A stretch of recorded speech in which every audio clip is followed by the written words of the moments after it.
Assalamualaikum warahmatullahi wabarakatuh. Selamat pagi teman-teman semua. Ya, pada kesempatan kali ini kita akan membahas tentang pentingnya pengembangan komunikasi di kelas atau dalam pengelolaan kelas.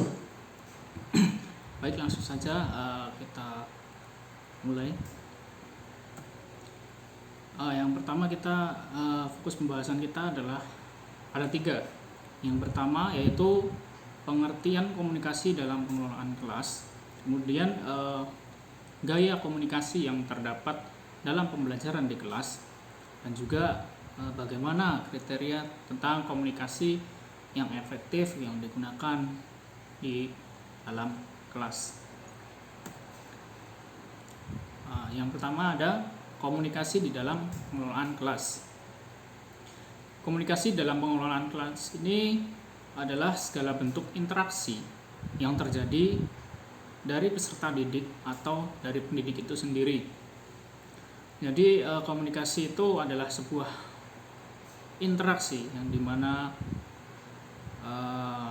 berasal dari pendidik ke peserta didik ataupun peserta didik ke pendidik. Komunikasi ini juga bisa berjalan dengan beberapa arah. Yang pertama ada komunikasi satu arah, yaitu pendidik langsung ke peserta didik, dan yang kedua dua arah, ya dapat kita lihat dua arah, pendidik ke peserta didik ataupun peserta didik ke pendidik. Selanjutnya komunikasi ini dapat berupa simbol-simbol, kata-kata, lambang, dan sebagainya, seperti kata-kata ataupun gambar dan lain-lain ya. Kemudian komunikasi dan interaksi ini akan lebih berhasil untuk para peserta didik apabila didukung dengan menggunakan komponen instruksional yang dapat berupa materi pembelajaran, peralatan, ataupun situasi yang kondusif bagi proses pembelajaran. Kemudian ini ada pernyataan dari Barnes yang menyatakan bahwa school failure is not simply a matter of inadequacy in the children's abilities, but is related to some aspect of the interaction between them and their teacher. Atau dapat diartikan sebagai kegagalan di sekolah bukan karena kurangnya kemampuan siswa, namun berkaitan dengan beberapa aspek interaksi antara siswa dan guru.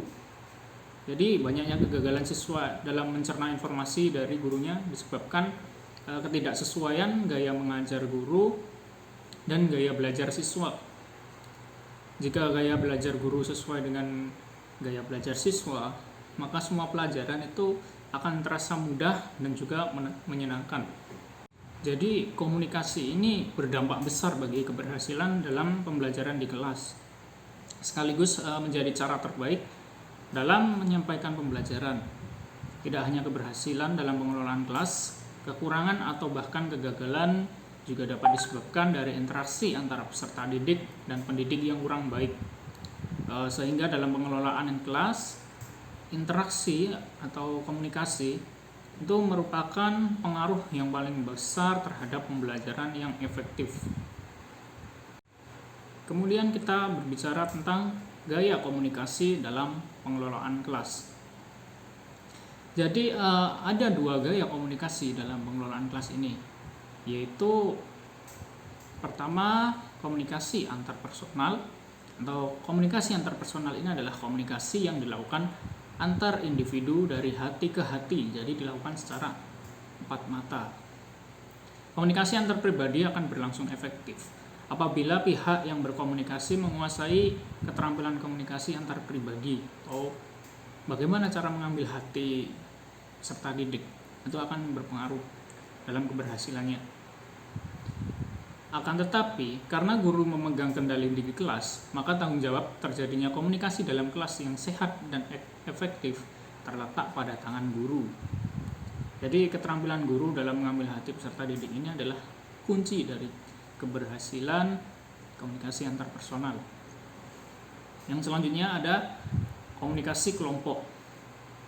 Jadi komunikasi kelompok ini adalah kegiatan komunikasi yang dilakukan oleh komunikator dengan komunikan yang terdiri dari beberapa orang di dalam sebuah kelompok. Kemudian komunikasi kelompok ini juga terjadi ketika individu bertemu dan melakukan komunikasi.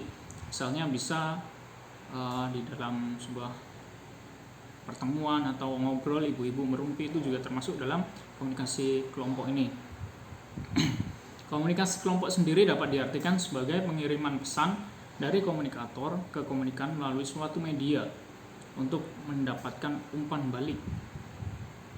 Komunikasi kelompok dapat dikatakan sebagai komunikasi yang efektif apabila pendidik dapat menguasai penggunaan media yang digunakan.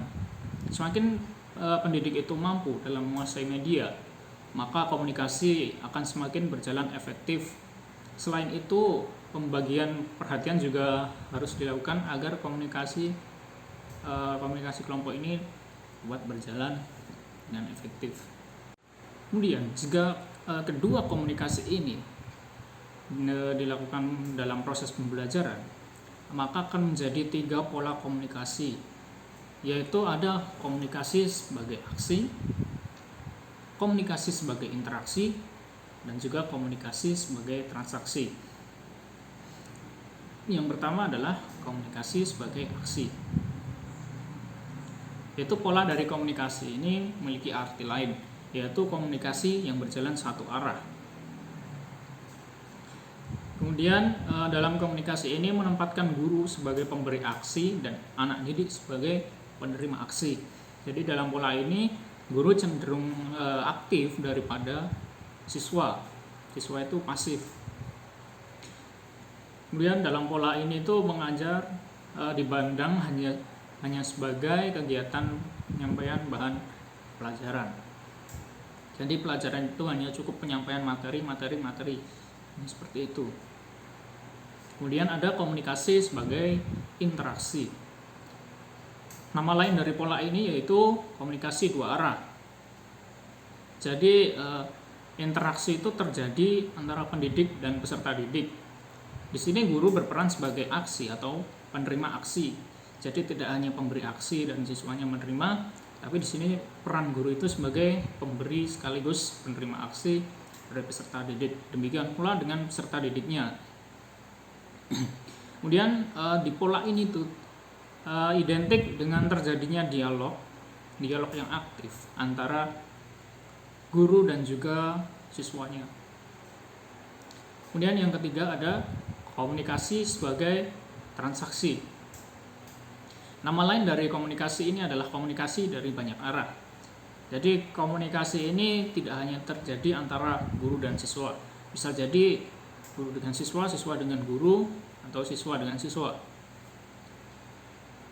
Namun siswa dalam komunikasi sebagai transaksi ini, mereka dituntut lebih aktif daripada gurunya, sehingga siswa mampu berfungsi sebagai sumber belajar bagi peserta didik yang lain. Yang selanjutnya adalah ada komunikasi yang efektif dalam pengelolaan kelas. Jadi komunikasi ini dapat dikatakan efektif jika aliran informasi antara komunikan dan komunikator itu dapat direspon sesuai dengan harapan pendidik. Kemudian supaya tercipta komunikasi yang efektif, itu kita perlu memerhatikan beberapa aspek dalam komunikasi. Di antaranya ada yang pertama, tentang kejelasan. Kejelasan dalam komunikasi merupakan salah satu aspek di mana komunikasi yang dilakukan harus menggunakan bahasa yang jelas dan dikemas sedemikian rupa sehingga informasi yang diberikan dapat diterima dengan mudah oleh komunikan. Yang kedua, ada ketepatan. Jadi ketepatan ini juga bisa disebut sebagai akurasi. Ini menyangkut pada bahasa yang benar dan juga kebenaran akan informasi yang disampaikan oleh komunikator pada komunikan. Dan hal ini juga berkaitan dengan penggunaan bahasa yang baik dan benar serta kebenaran akan informasi yang disampaikan. Yang ketiga ada konteks. Konteks ini dapat disebut juga sebagai situasi atau keadaan dalam kegiatan pembelajaran. Maksud dari hal ini adalah bahwa informasi itu terdapat pada kegiatan maksud dari hal ini adalah bahwa informasi yang terdapat pada kegiatan komunikasi harus sesuai dengan keadaan dan lingkungan di mana komunikasi itu terjadi. Jadi antara lingkungan dan juga komunikasi itu harus sesuai. Kemudian yang keempat, ada alur. Maksud dari alur ini adalah bahwa bahasa dan informasi yang disajikan harus memiliki sistematika yang jelas, sehingga penerima informasi dapat cepat tanggap. Dalam komunikasi jangan sampai terdapat lompat-lompatan alur. Jadi harus urut sesuai dengan prosedur. Tidak mungkin kita menyampaikan sesuatu itu secara lompat-lompat. Karena kalau lompat-lompat seperti itu akan membuat bingung komunikan. Yang terakhir ada budaya.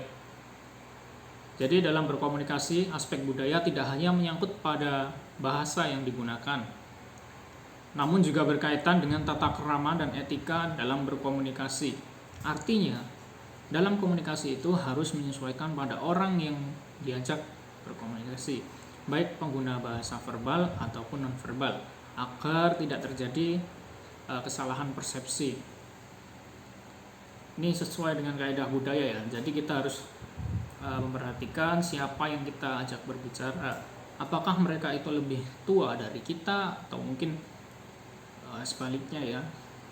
Jadi kita tidak bisa seenaknya menggunakan bahasa dan juga seenaknya dalam penyampaian itu. Harus memperhatikan tata krama dan juga etika yang benar.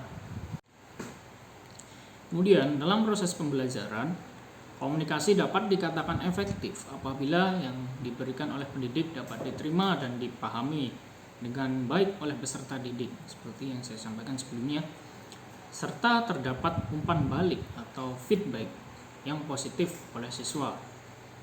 Selain dari hal tersebut, komunikasi yang efektif juga harus didukung dengan keterampilan komunikasi antar pribadi, di mana keterampilan komunikasi antar pribadi ini berlangsung secara informal antar individu.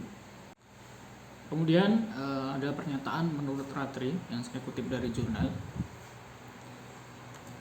Jadi terdapat langkah-langkah dalam membangun dan mengembangkan komunikasi yang efektif.